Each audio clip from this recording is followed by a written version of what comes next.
Assalamualaikum warahmatullahi wabarakatuh. Perkenalkan, nama saya Amanda Sela Yuniarsari dari kelas 11A2 nomor absen 4. Di sini saya akan mempresentasikan tentang akuntansi dasar. Pengertian akuntansi. Akuntansi menurut Standard of the Accounting Principle Board dalam Intermediate Accounting. Akuntansi adalah aktivitas jasa yang menyiapkan informasi secara kuantitatif berkaitan dengan keuangan di masa yang akan datang, yang meliputi kondisi perusahaan secara ekonomi, pengambilan keputusan ekonomi, membuat berbagai pilihan dan alternatif yang rasional dan dapat dilaksanakan. Selain itu, ada beberapa pengertian akuntansi dari berbagai sudut pandang, diantaranya dipandang dari sudut fungsi dan kegunaannya, dan dipandang dari sudut kegiatannya. Kegiatan akuntansi. Kegiatan akuntansi meliputi 1. Pencatatan, 2. Penggolongan, 3. Peringkasan, 4. Pelaporan. Tujuan akuntansi. Tujuan utama akuntansi adalah menyajikan informasi akuntansi dari suatu entitas kepada pihak-pihak yang berkepentingan. Tujuan umum akuntansi adalah 1. Memberikan informasi keuangan terpercaya mengenai perubahan sumber ekonomi untuk mendapatkan laba. 2. Memberikan informasi mengenai aktiva perusahaan berupa kewajiban dan modal. 3. Membantu pemakai dalam memperkirakan potensi perusahaan untuk menghasilkan laba. 4. Memberi informasi tentang perusahaan, sumber ekonomi, dan kewajiban. 5. Mengungkapkan informasi tentang laporan keuangan yang relevan untuk kebutuhan para pemakai laporan keuangan. Peran akuntansi. Peran akuntansi secara umum adalah 1. Menyediakan informasi bagi pengelola kegiatan usaha baru. 2. Memperbaiki informasi yang dihasilkan oleh sistem yang sudah ada. 3. Memperbaiki pengendalian akuntansi dan pengecekan intern. 4. Mengurangi biaya dalam penyelenggaraan catatan akuntansi. Yang kedua, peran akuntansi dalam kegiatan usaha adalah 1. Pengendalian keuangan, 2. Operasi perusahaan, 3. Pelaporan, 4. Perencanaan. Pihak yang butuh informasi akuntansi. Pertama, pihak internal yang berkepentingan dengan informasi akuntansi adalah 1. Pemegang saham, 2. Pegawai, 3. Manajer produksi, 4. Manajer pemasaran, 5. Berbagai pihak internal perusahaan lainnya. Yang kedua, pihak eksternal yang berkepentingan dengan informasi akuntansi adalah 1. Kreditur, 2. Investor atau calon investor, 3. Pemerintah, 4. Masyarakat, 5. Pemasok dan pelanggan. Prinsip dasar akuntansi. Prinsip dasar akuntansi antara lain 1. Prinsip biaya historis, 2. Prinsip pengakuan pendapatan, 3. Prinsip mempertemukan, 4. Prinsip konsistensi, 5. Prinsip pengungkapan penuh atau lengkap. Sedangkan konsep dasar akuntansi antara lain 1. Konsep entitas bisnis, 2. Konsep pengukuran uang, 3. Konsep kelangsungan usaha, 4. Konsep 2 aspek akuntansi, 5. Konsep biaya, 6. Konsep periode akuntansi, 7. Konsep penandingan, 8. Konsep upaya dan hasil. Prinsip dasar akuntansi. Persamaan dasar akuntansi adalah sistematika pencatatan yang menggambarkan suatu hubungan yang ada pada perusahaan, yakni pengaruh transaksi terhadap posisi keuangan perusahaan. Bentuk PDA. 1. Harta sama dengan modal. 2. Harta sama dengan utang plus modal. 3. Harta sama dengan utang ditambah modal ditambah pendapatan dikurangi biaya. Aturan debit kredit. Aset bertambah di debit berkurang di kredit, saldo normal debit. Kewajiban bertambah di kredit berkurang di debit, saldo normal di kredit. Ekuitas bertambah di kredit berkurang di debit, saldo normal kredit. Pendapatan bertambah di kredit berkurang di debit, saldo normal kredit. Beban bertambah di debit berkurang di kredit, saldo normal debit. Price bertambah di debit berkurang di kredit, saldo normal debit.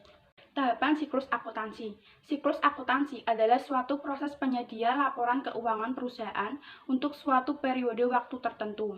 Tahapan siklus akuntansi yang pertama ada tahap pencatatan, menyiapkan sumber dokumen atau bukti transaksi. Dari sumber transaksi tersebut kemudian dilakukan analisa ke jurnal umum. Setelah analisa ke jurnal umum, kemudian diposting ke dalam buku besar. B. Tahap pengiktisaran, menyusun neraca saldo, membuat ayat jurnal penyesuaian, membuat ayat jurnal kertas lajur, membuat jurnal penutup, membuat neraca saldo setelah penutupan. C. Tahap pelaporan, pembuatan laporan keuangan yang berisi 1. Laporan laba atau rugi, laporan perubahan modal, laporan neraca, laporan arus kas, dan catatan atas laporan keuangan. 1. Siklus akuntansi pengelola bukti transaksi. Pencatatan transaksi adalah proses awal pencatatan akuntansi berupa transaksi keuangan yang bersifat finansial yang dapat diukur dari satuan uang. Artinya, kegiatan tersebut mengakibatkan perubahan pada kondisi keuangan perusahaan, yakni perubahan harta, kewajiban, dan modal. Jenis-jenis bukti transaksi: 1. Kwitansi, 2. Cek, 3. Bilet giro, 4. Faktur, 5. Nota kontan, 6. Nota debit, 7. Nota kredit, 8. Bukti memo, dan bukti lainnya. 2. Siklus akuntansi mengelola buku jurnal. Jurnal sering disebut dengan Book of Original Entry, adalah catatan harian atas harian keuangan perusahaan secara sistematis dan kronologis berdasarkan urutan waktu terjadinya.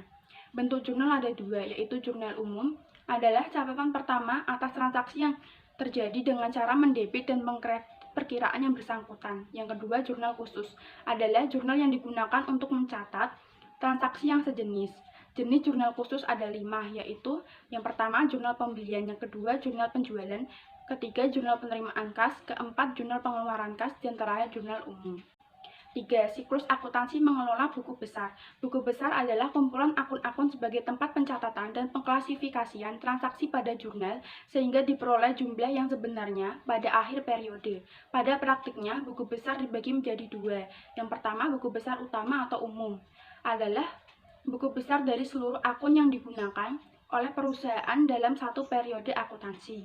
Bentuk buku besar umum ada 3, yaitu buku besar sederhana atau T, buku besar 2 kolom, buku besar 3 kolom, dan buku besar 4 kolom. Yang kedua, buku besar pembantu. Bentuk buku besar pembantu sama dengan buku besar umum, cuman beda dari segi judul. Buku besar pembantu dibagi menjadi 2, yaitu buku besar pembantu utang dan piutang.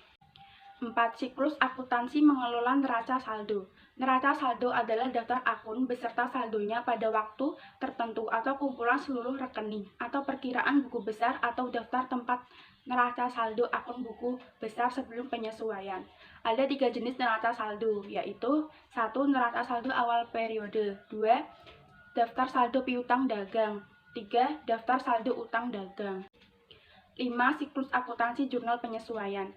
Jurnal penyesuaian adalah ayat jurnal yang dibuat untuk menyesuaikan saldo akun ke saldo yang sebenarnya sampai dengan akhir periode akuntansi. Hal-hal yang menyebabkan diperlukannya ayat jurnal penyesuaian adalah 1. Perlengkapan, 2. Beban dibayar di muka, 3. Beban yang masih harus dibayar, 4. Pendapatan yang masih harus diterima, 5. Penyusutan aktiva tetap, 6. Pendapatan diterima di muka, 7. Piutang tak tertagih, 8. Pembetulan kesalahan, 9. Persediaan barang dagangan awal dan akhir. 6. Siklus akuntansi neraca lajur. Neraca lajur adalah format yang digunakan untuk menggolongkan akun yang terkait dalam penyusunan laporan keuangan. Dengan membuat neraca lajur, kita dapat mengetahui apakah perusahaan mendapatkan laba atau rugi. Format tabel neraca lajur yaitu nomor akun, nama akun, neraca saldo, jurnal penyesuaian, neraca disesuaikan, laba atau rugi, dan neraca. Neraca lajur terdiri dari 4 bentuk kertas kerja, yaitu bentuk kertas kerja 6 kolom, bentuk kertas kerja 8 kolom, bentuk kertas kerja 10 kolom, dan bentuk kertas kerja 12 kolom. 7. Siklus akuntansi laporan keuangan. Laporan keuangan adalah laporan yang disusun setiap akhir periode. Bentuk laporan keuangan ada 3. Yang pertama, laporan laba rugi. Akun dari laba rugi mencakup pendapatan, beban keuangan, bagian laba atau rugi dari investasi yang menggunakan metode ekuitas, beban pajak, laba atau rugi neto.